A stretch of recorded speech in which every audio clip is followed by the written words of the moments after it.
And, there's been a lot of speculation and chatter about the adaptation and, what's happening and why it's taken so long. And I'm just excited that they're now going to get to see what we've been working on for 5 years and the love and the care and the respect that we have for the source material and for them. Because if it were not for them, we wouldn't be here in a position to release this film. So this is a love letter to them at the end of the day.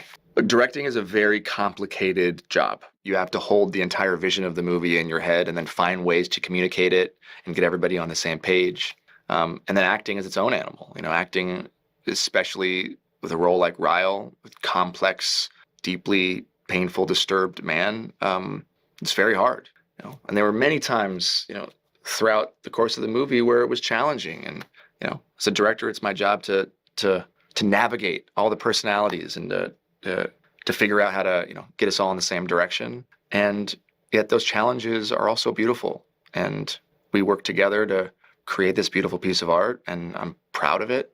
And I believe that the cast is proud of it, and Colleen's proud of it, and I hope at the end of the day that the fans will be proud of it. Hey friends, welcome back to my channel. I just wrapped up a video about Justin Baldoni and some big news from the court.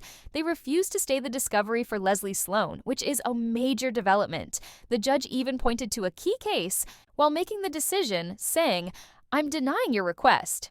Look at this case for guidance." In that case, the person had also filed a strong motion to dismiss, yet the judge still denied it, allowing discovery to move forward. But now, I have even bigger news. Justin Baldoni and Wayfair are officially suing Stephanie Jones. I had a gut feeling this was coming, and I was just waiting for it to happen. It seemed like Stephanie Jones was deeply involved in this case, stirring things up behind the scenes. She was the publicist for Wayfair who played a big role in this whole mess, and now it looks like she's facing serious legal trouble. So yesterday was a huge day in this case. Every single person involved had to file their official responses to the various lawsuits. And sure enough, Justin Baldoni didn't just file his response, he also took legal action by filing a countersuit against Stephanie Jones. This is a huge turn of events, and I can't wait to see what happens next. Official Public Relations Representative. Now this is where things get really interesting. The lawsuit claims that Stephanie Jones violated this agreement, breaking the confidentiality clause she had signed back in 2020. Wayfair alleges that despite agreeing to keep all sensitive information private, Jones went against the contract, leaking confidential details that could have serious consequences. Stephanie Jones, known for her tough PR tactics and ability to handle high-profile clients, had built a strong reputation in the industry, with her firm representing A-list celebrities like Dwayne "The Rock" Johnson, Jeff Bezos, Lauren Sanchez, Venus Williams, Tom Brady, and Chris Hemsworth. She was well-connected and influential. On top of that, she's married to Jason Hodes, a partner at William Morris Endeavor, one of the most powerful talent agencies in Hollywood. This made her and Hodes a true Hollywood power couple, giving them access to major deals and high-level industry insiders. But now, her reputation is on the line. Wayfair's lawsuit suggests that she overstepped her professional boundaries, breaching her contract in ways that could severely impact both her career and the industry relationships she's built. With legal action now in motion, it remains to be seen how this will all unfold and what the consequences will be for Jones. To say that the fallout from Lively's actions was far-reaching and damaging. What started as a promising collaboration between Wayfair and Sony soon turned into a legal battleground, with accusations, contract disputes, and a battle for control over the project. According to Wayfair's lawsuit, Lively's involvement in the film took a drastic turn, with her allegedly making power moves that not only altered the creative vision, but also disrupted the entire production process. The contract between Wayfair and Jones Works included clear confidentiality clauses, yet the company believes that Stephanie Jones violated these terms. While she had the right to disclose information if legally required, the lawsuit suggests she went far beyond that, leaking confidential details that fueled the controversy. Wayfair is arguing that these breaches, along with other alleged misconduct, have caused substantial harm to both the company and Justin Baldoni, whose reputation has been dragged into the mess. As the case continues, one thing is clear: this lawsuit is about more than just contracts. It's about power, control, and a battle between Hollywood elites trying to protect their interests. The legal fight isn't just between Lively and Wayfair, it now involves multiple parties, including Jones, and could have major implications for the future of the production company. Wayfair and Boni were facing increasing challenges, both in managing the film's publicity and dealing with the chaos that seemed to follow Stephanie Jones. While the film had initially generated excitement, things quickly spiraled out of control due to Jones's unpredictable behavior. According to the lawsuit, her actions not only complicated the film's promotional efforts, but also damaged critical relationships within the industry. At this point, Wayfair claims that Jones became desperate to maintain relevance and control. Allegedly, she began leveraging confidential information and creating unnecessary conflicts, making it nearly impossible for the team to function smoothly. Her refusal to follow instructions, constant interference, and erratic decision-making eventually led to her removal. But by then, the damage had already been done, with Wayfair and Boni left to clean up the mess. What makes this situation even more interesting is that despite Jones's declining influence, she still had access to powerful connections. Wayfair alleges that she prioritized high-profile clients like Jeff Bezos and Tom Brady while neglecting their partnership. By July 2024, her reputation had already started to crumble, and the Business Insider report threatening to expose her only made things worse. With her public image on the line and her business suffering, it seemed like she was willing to do whatever it took to stay afloat. Jones's reputation, at least in her mind, had already taken a huge hit due to the Stephanie Jones Leaks website and the wave of social media backlash. Desperate to hold on to her remaining clients, she found herself scrambling for control. Around the same time, Abel gave notice that she was resigning from Jones Works and later revealed that she planned to start her own firm. Given Abel's strong ties with Wayfair and Boni, Jones was clearly worried that they would follow Abel out the door. She wanted to make absolutely sure that didn't happen. Meanwhile, Wayfair was dealing with an overwhelming PR crisis. News.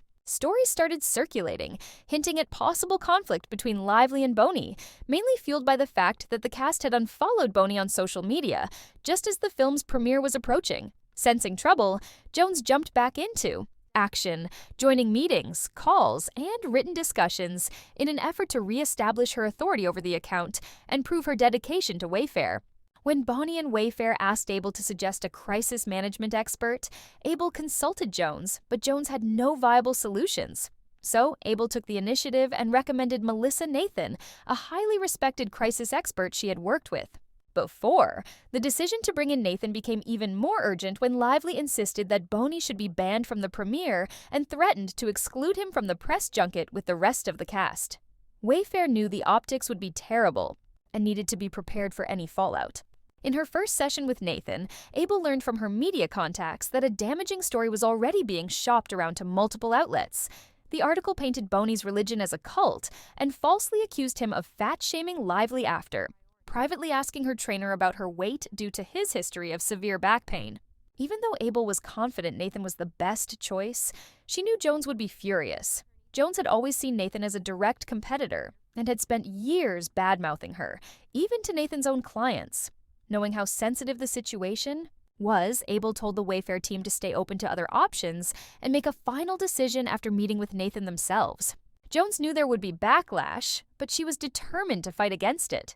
She believed Nathan was a threat, and when she found out Wayfair was seriously considering hiring her, she completely lost it. Furious, she lashed out at Abel, pressuring her to publicly discredit Nathan as a show of loyalty. Abel initially resisted, but after Jones broke down in tears, screaming and begging her to comply, Abel eventually gave in and made some mild, negative comments about Nathan just to appease Jones. But that wasn't enough for Jones. She then went even further, attempting to sabotage Nathan's hiring by using confidential client information to manipulate Wayfair into dropping her. It's honestly wild. The whole reason Crisis PR was brought in was because it seemed like someone from Lively's side had already started pushing a negative story about Boni even before the supposed smear campaign had begun. So, when Jones aggressively forced her way back into the mix in July and August 2024, it was clear she wasn't just trying to help. She was trying to push Nathan and Abel out. The issue was that Jones had spent years distancing herself from Wayfair's internal strategy, always claiming she was too busy with high-profile clients. Wayfair never minded because Abel had always been their trusted advisor, and they had zero interest in getting caught up in Jones' Works' office drama. At the time, Jones was traveling in Europe, but that didn't stop her from trying to stir up trouble and undermine Abel's authority. As the film's premiere drew closer, Lively and Boney's teams had managed to negotiate a fragile truce. But what Wayfair didn't realize at the time was that Lively's team had already broken it. To them, the best move was to keep the peace for the sake of Boney, Lively, and the film. Up until that point, Wayfair had only been responding to media inquiries, not actively engaging in the press war.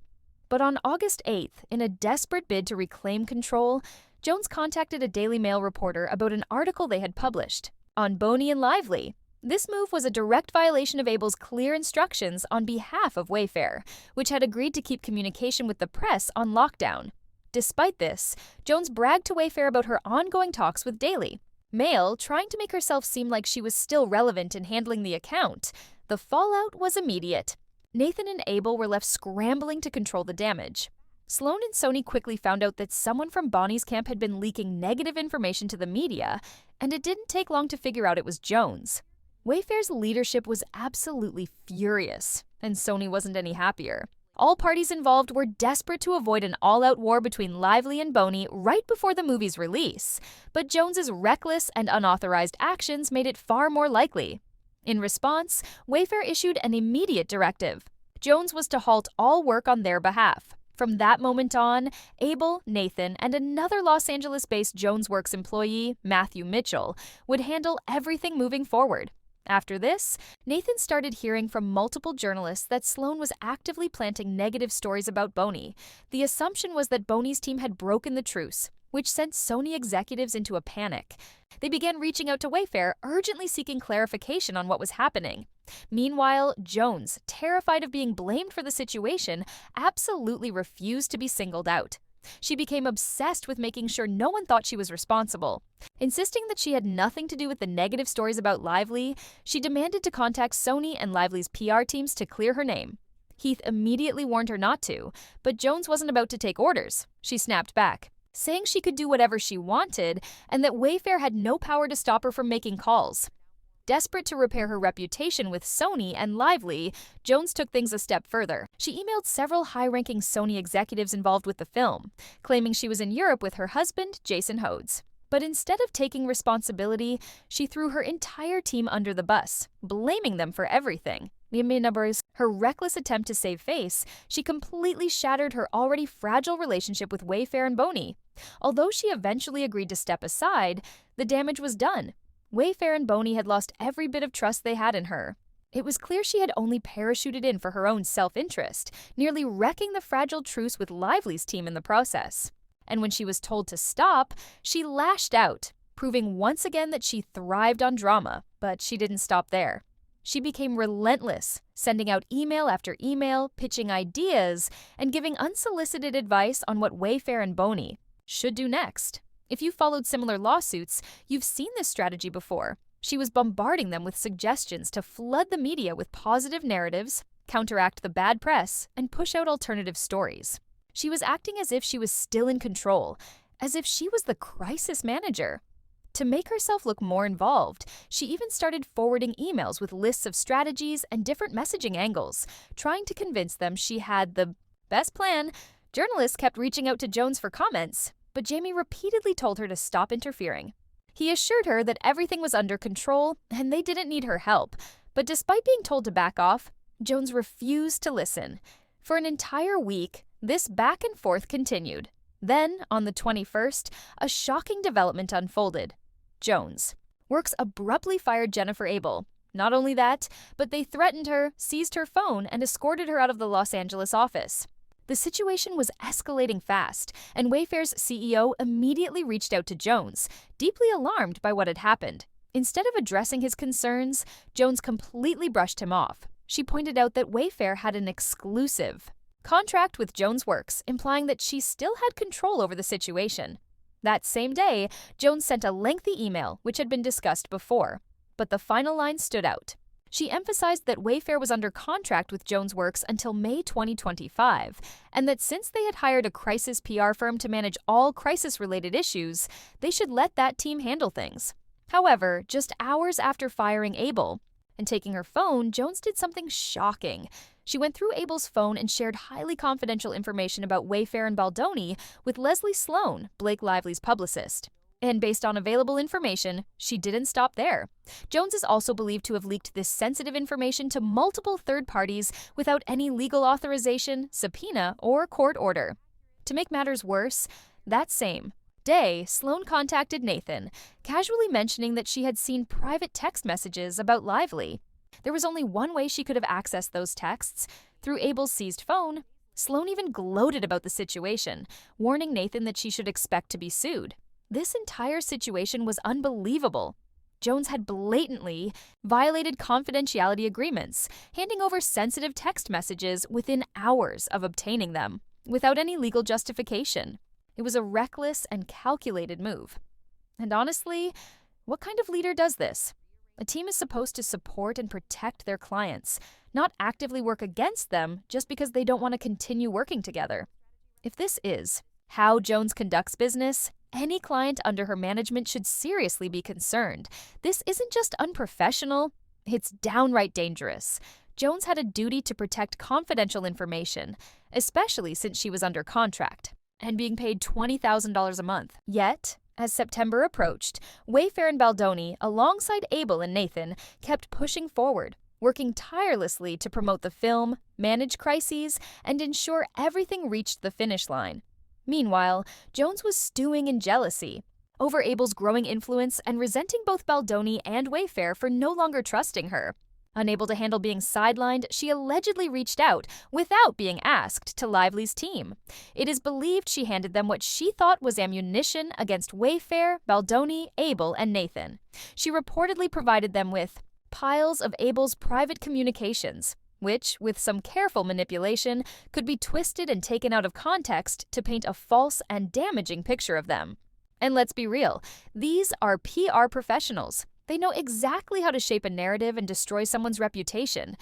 At the same time, Lively was facing intense public scrutiny after a string of embarrassing promotional missteps, and awkward public appearances had led to widespread criticism. Based on available information, Jones seemingly assumed that Lively and her team would be more than willing to join forces in her scheme.